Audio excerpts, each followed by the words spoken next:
The Scottish Highlands of 1893 were cloaked in a frost that seemed older than time itself. Mist rolled down the valleys, curling through the craggy hills, and the wind carried whispers of ancient rituals long forgotten. Far from the cities, within the stone walls of Inverloch Castle, a coronation was to take place, though not in the conventional sense. The castle, vast and centuries old, had been empty for decades, save for its ghosts. Yet on this fateful winter's day, a spectral ceremony began, one that would unfold for witnesses who were both living and not. Sir Alistair MacDougall, heir to the estate and a man of meticulous habits, had arrived with a small retinue, determined to preserve the dignity of his ancestral home. He had been warned in letters and hushed conversations of the castle's haunted history, lords and ladies who had vanished, nobles who had died in inexplicable circumstances, and servants who swore that the castle's halls moved of their own accord. Yet Sir Alistair, a man of reason, dismissed these tales as superstition, preferring logic to folklore. As the party entered the great hall, they were struck by an unnatural chill. Candles flickered despite the lack of breeze, and the air seemed thick with anticipation. The banners of long-dead clans hung along the walls, their colours muted, the embroidered crests worn with age. The floor was cold stone, polished yet uneven, echoing each footstep with unnerving clarity. It was in this hall that the coronation was said to have occurred centuries ago, a ceremony lost to history, yet preserved by a presence that refused to die. Sir Alistair inspected the ceremonial chair at the head of the hall, an ornate throne of carved oak, long unused. It was said that the heir who first sat upon it after a century would witness the events of past coronations, not as a spectator, but as a participant in a ritual that bridged life and death. As he approached, the air thickened and shadows stretched unnaturally, converging toward the throne. Candles flickered violently, throwing the hall into alternating pools of light and darkness. Suddenly a sound echoed, a low melodic chant, faint but unmistakable. No musician could be seen, yet the voices continued, weaving through the corridors like threads of a tapestry. The retinue froze, looking toward the walls, expecting the source, but the sound emanated from everywhere and nowhere at once. It was then that Sir Alistair felt the first touch of something not entirely of this world, a cold brush against his hand, soft yet firm, like a grasp of ice. From the shadows emerged figures, nobles garbed in coronation robes of centuries past, their eyes hollow, their movements precise, gliding rather than walking. Each face seemed pale, almost translucent, yet unmistakably alive in intent. They arranged themselves with ritualistic precision, circling the throne, chanting in a language half-remembered, half-invented, their voices echoing in the stone hall with a resonance that felt older than the castle itself. Sir Alistair's heart raced, though he tried to maintain composure. The air smelled faintly of incense and decayed flowers, a combination that unsettled the senses.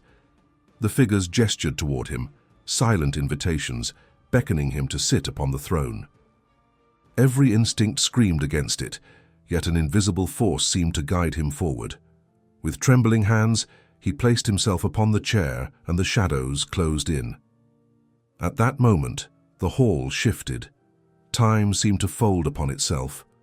Light and darkness intertwined, and the present merged with the past.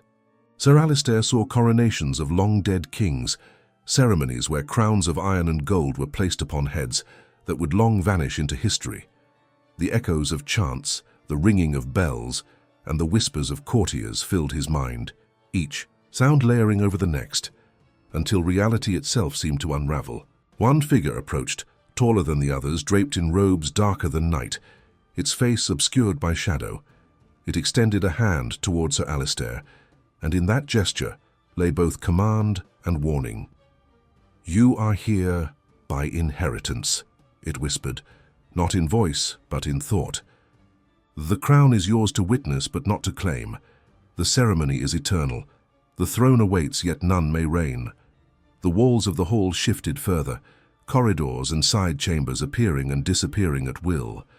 Candles floated briefly, before igniting on their own, their flames dancing without source. Shadows stretched along the floor, forming shapes of lords and ladies long dead, each bowing, kneeling, or gesturing in silent reverence. Sir Alistair's retinue remained frozen at the hall's edges, unable to move, as though entrapped in a spell that tethered them to the throne. Hours or perhaps minutes passed. The crown itself materialized atop the ceremonial cushion, gold and jeweled, gleaming with an unearthly light. Sir Alistair reached toward it, compelled, yet the moment his fingers brushed the cold metal, the crown vanished, leaving only shadow and emptiness. Whispers rose around him, chanting the same unintelligible words, repeating endlessly. A ritual without end. The young heir realized with dawning horror that the ghost coronation was not a ceremony to crown a living king.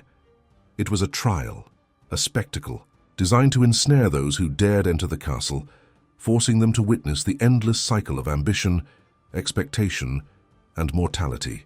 The throne, the crown, the spectral nobles, all were manifestations of centuries-old desire, ritual, and the echoes of those who had perished attempting the same. As midnight approached, the hall grew colder, shadows thicker, and the spectral nobles pressed closer, their hollow eyes unblinking. Sir Alistair understood that to leave he must endure, to witness the entirety of the ghost coronation without faltering, lest he too become a permanent participant, another shadow among the phantoms of Inverloch Castle. The hall of Inverloch Castle had become a realm apart from time.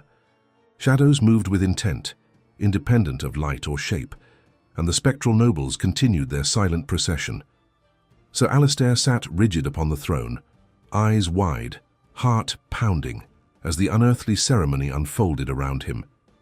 Each movement of the phantoms was precise, ritualistic, and yet profoundly alien, a choreography centuries in the making. The air was thick with the smell of cold stone, wax, and the faint metallic tang of blood long spilled in service to the crown. Candles flickered, defying physics, igniting and extinguishing in a rhythm that seemed synchronized with the pulse of the castle itself. The ceiling appeared to rise and fall, walls bending and shifting, until the hall no longer resembled architecture but a living, breathing entity. From the shadows emerged a figure taller than the rest, draped in robes darker than midnight. Its face remained hidden, yet its presence commanded attention, radiating an authority that transcended mortal kingship. It moved toward Sir Alistair, who felt an invisible thread pulling him forward inexorably toward the throne's edge. "You are here because of lineage," the figure whispered, not aloud but directly into his mind. "The throne demands witness. You cannot leave. You may not claim. The ceremony is eternal." The young heir's gaze fell upon the crown once more. It hovered above the ceremonial cushion, gleaming with an ethereal light, each jewel catching phantom candlelight that had no source. He reached out, but the crown dissolved into mist before his fingers could touch it, leaving only a cold void in its place. Around him, the nobles' forms blurred and shifted, faces twisting between the living and the dead, expressions frozen in a perpetual mix of awe and terror. The retinue, still frozen at the edges of the hall, murmured and whispered among themselves. Some swore they saw hands move beneath tables that had never existed. Others glimpsed figures vanish entirely, only to reappear in mirrors that reflected impossible corridors. Whispers, faint at first, rose to a crescendo, chanting voices, repeating in languages forgotten, invoking the spirits of past rulers, their judgment palpable in the air. Sir Alistair realized with horror that the ghost coronation was not merely a spectacle, but a trial. Those who witnessed it were bound to endure its entirety, a reflection of ambition, expectation, and ancestral obsession. The throne, the crown, the nobles, all were manifestations of centuries of desire and the echoes of those who had failed before. To rise prematurely, to flee, would be to join the phantoms, adding another shadow to the eternal procession. Suddenly, a cold gust swept through the hall, extinguishing several candles. Shadows stretched and twined across the floor, curling around the living guests, brushing cold fingers along their shoulders. One of the retinue, a young squire named Duncan, screamed as a figure of a long-dead baron loomed above him, hollow eyes staring, whispering accusations in a voice only he could hear. He fell to his knees, trembling, unable to move. As the shadows pressed in closer, the Emperor, though long dead in this context, appeared in vision only to Sir Alistair's mind, a reminder of the impermanence of power, the futility of ambition, and the curse that bound all who dared enter this hall. Every expectation he had brought into Inverloch Castle, the hope of witnessing history, of claiming a lineage, was shattered by the realization that the ceremony was timeless, formless, and inexorably cruel. Hours, or perhaps centuries, passed in indistinct succession. The crown appeared and vanished, spectral nobles circled endlessly, and the air thrummed with a tension that bent the laws of nature.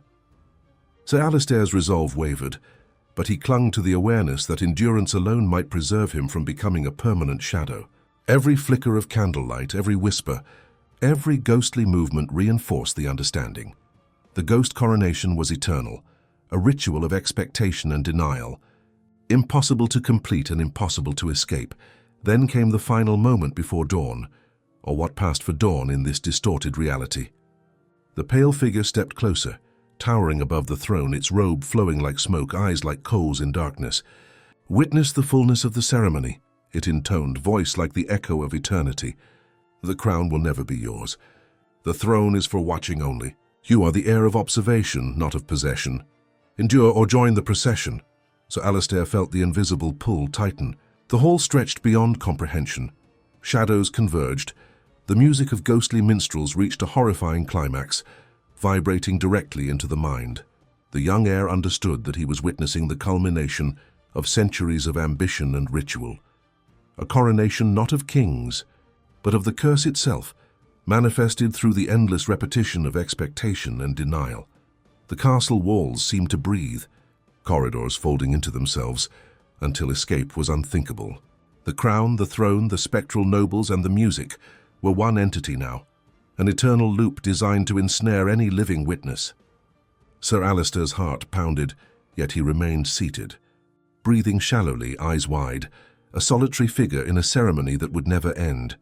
The hall of Inverloch Castle had become a liminal world, neither past nor present, neither fully alive nor fully dead. Shadows twisted along the stone floors, forming grotesque versions of nobles long vanished from the mortal plane.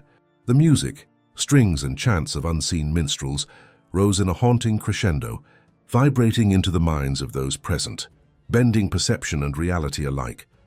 Sir Alistair MacDougall remained upon the throne, his gaze fixed on the spectral crown that hovered just beyond reach. Every instinct screamed to flee, yet he understood the grim truth. Movement, resistance, or panic would only bind him further to the eternal procession. Around him, ghostly courtiers performed silent rituals, bows and gestures frozen mid-motion, their hollow eyes locked on the air. The throne was not a seat of power. It was a center of observation, a nexus where expectation and denial converged in perpetuity. The pale figure, taller than any mortal, appeared at the head of the hall. Its robe shimmered with an otherworldly sheen, moving like liquid shadow. "The ceremony is complete," it intoned directly into Alistair's mind. "Yet it shall never end. You have witnessed the coronations of centuries, felt the pulse of ambition and expectation, but none shall pass to claim the crown. It exists only in anticipation, and so shall it remain. You two are bound observer and participant intertwined." A sudden gust of icy wind swept through the hall. Candles extinguished, shadows surged, and the spectral nobles moved closer, circling the throne in perfect symmetry. Each step, each movement resonated with history, repeating ceremonies long past, converging into a single eternal moment. The walls of the castle seemed to breathe, echoing with the whispers of ancestors, their voices filled with judgment and sorrow. Sir Alistair reached toward the crown once more. For a fleeting instant, his fingers grazed the cold metal, but the moment dissolved into smoke. The crown vanished again, leaving only emptiness. The young heir felt the oppressive weight of time pressing upon him. Minutes, hours, centuries blurred into one continuous experience. He realized with a terror that consumed thought itself that the ghost coronation was a ritual of endurance, a reflection of all ambition, desire, and expectation accumulated over generations. The ghostly choir of nobles, invisible minstrels and shadowed attendants pressed closer. Sir Alistair could hear whispers, Ancient languages, names of kings and lords long dead, curses and blessings indistinguishable. He felt their judgment as a tangible weight, pressing against his chest, coiling around his limbs. The throne beneath him no longer felt solid. It was an extension of the castle, of the ritual itself, a living manifestation of expectation and denial. Suddenly the hall shifted violently. The walls expanded and contracted, the ceiling arched impossibly, and corridors appeared and vanished. Candles floated in mid-air, illuminating forms that defied comprehension. One guest, a minor noblewoman, vanished entirely, drawn into the shadows, her scream echoing endlessly in the hall. Sir Alistair understood that any attempt to flee would result in the same fate.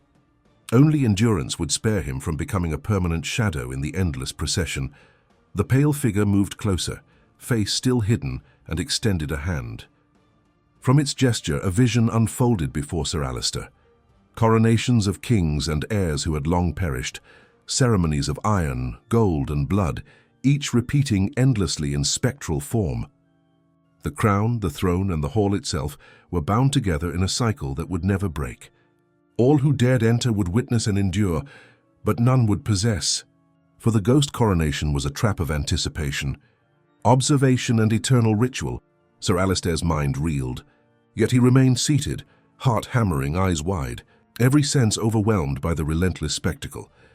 The music rose to a final unearthly climax, filling every corner of the hall, vibrating through stone, air, and bone.